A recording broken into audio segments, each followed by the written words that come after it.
CM ಸ್ಥಾನದಿಂದ ಕೆಳಕ್ಕೆ ಇಳಿಯುತ್ತಲೇ ಮಾಜಿ ಸಿಎಂ ಸಿದ್ದರಾಮಯ್ಯ ಸೈಲೆಂಟ್ ಆಗಿಯೇ ಸೈಡ್ಲೈನ್ ಆದ್ರ ಮುಖ್ಯಮಂತ್ರಿ ಪಟ್ಟ ಬೇರುತ್ತಲೇ ಸಿದ್ದು ಬಣವನ್ನು ಡಿಕೆಶಿ ದೂರವಿಡ್ತಿದ್ದಾರೆ ಎಂಬ ಚರ್ಚೆ ಶುರುವಾಗಿದೆ.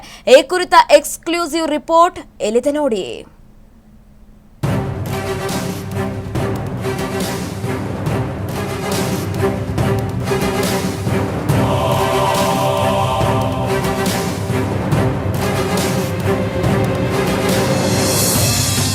ಮಾಜಿ ಸಿಎಂ ಸಿದ್ದರಾಮಯ್ಯ ಸೈಲೆಂಟ್ ಆಗಿ ಸೈಡ್ ಲೈನ್ ಆದ್ರ ಸದ್ಯ ಕಾಂಗ್ರೆಸ್ ವಲಯದಲ್ಲಿ ಕೇಳಿ ಬರ್ತಿರುವ ದೊಡ್ಡ ಪ್ರಶ್ನೆ ಇದು.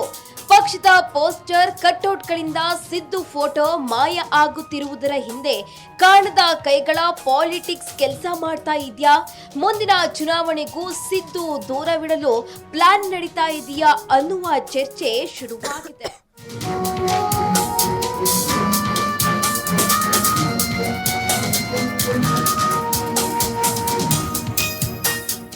ಇತ್ತೀಚೆಗೆ ಬೆಂಗಳೂರು ಮೈಸೂರು ಕಾಂಗ್ರೆಸ್ ಸಮಾರಂಭದ ಬ್ಯಾನರ್ನಿಂದ ಸಿದ್ದರಾಮಯ್ಯ ಫೋಟೋ ನಾಪತ್ತೆಯಾಗಿತ್ತು.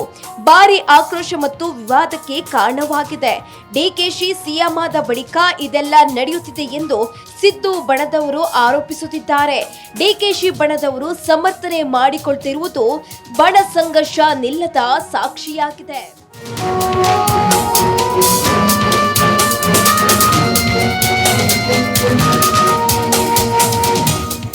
ಈ ಬೆನ್ನಲ್ಲೇ ಸಚಿವ ಸತೀಶ್ ಜಾರಕಿಹೊಳಿ ತಮ್ಮ ರಾಜಕೀಯ ಗುರುಗೆ ಸೈಲೆಂಟ್ ಆಗಿಯೇ ಟಾಂಗ್ ಕೊಟ್ಟಿದ್ದಾರೆ.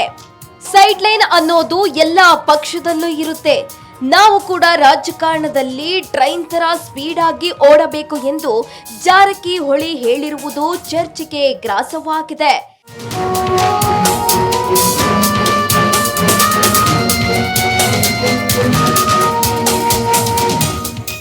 ಇಲ್ಲ, ಯಾವ ಸರ್ಕಾರಿ ಕಾರ್ಯಕ್ರಮದಲ್ಲಿ ಏನು ಹಾಕ್ಲಿಕ್ಕೆ ಒಂದು ಅಧಿಕೃತ ಬೇಕಲ್ಲ, ಹಾಕ್ಲಿಕ್ಕೆ ಆಗಲ್ಲ. ಡಿ.ಸಿ. ಮತ್ತೆ ಹಾಕಿದ್ರ ಇತ್ರ ನಾನು ನೋಡಿ ಅವ್ರ ಸರ್ಕಾರಿ ಕಾರ್ಯಕ್ರಮ ಅಥವಾ ಅವ್ರ ಏನು ಉತ್ಸವ ಸಮಿತಿ ಅವ್ರು ಮಾಡಿದಾರ ಅನ್ನೋದು ನೋಡ್ಬೇಕಲ್ಲ. ಅವ್ರ ಸ್ಪಷ್ಟೀಕರಣ ಕೊಡ್ಬೇಕಲ್ಲ ಅದ್ರ ಬಗ್ಗೆ ಯಾಕೆ ಹಾಕಿಲ್ಲ ಅನ್ನೋದು. ಈಗ ನಾವು ಹೇಳಿಕ್ ಆಗೋಲ್ಲ. ಸೈಡ್ ಲೈನ್ ಎಲ್ಲಾ ಪಕ್ಷದಲ್ಲಿ ಇರೋದೇ ಇದು. ಒಬ್ಬ ನಿಂದ ಹಾಕಿದೆ ರಾಜಕಾರಣಿ ಮುಂದ್ ಮಾಡೋದು ಅದ್ರದ ಸಿದ್ಧಾಂತ ಅದು.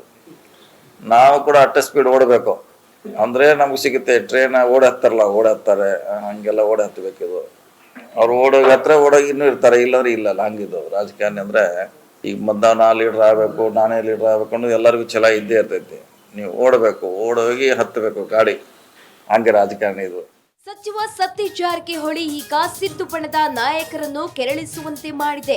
ಅಹಿಂದ ವರ್ಗದ ಮಾಸ್ ಲೀಡರ್ ಸಿದ್ದರಾಮಯ್ಯ ಅವರನ್ನು ಸೈಡ್ ಲೈನ್ ಮಾಡಲು ಹೊರಟ್ರೆ ಮುಂದಿನ ದಿನಗಳಲ್ಲಿ ಪಕ್ಷದೊಳಗಿನ ಆಂತರಿಕ ಯುದ್ಧಕ್ಕೆ ಕಾರಣವಾಗುವುದರಲ್ಲಿ ಯಾವುದೇ ಸಂಶಯವಿಲ್ಲ.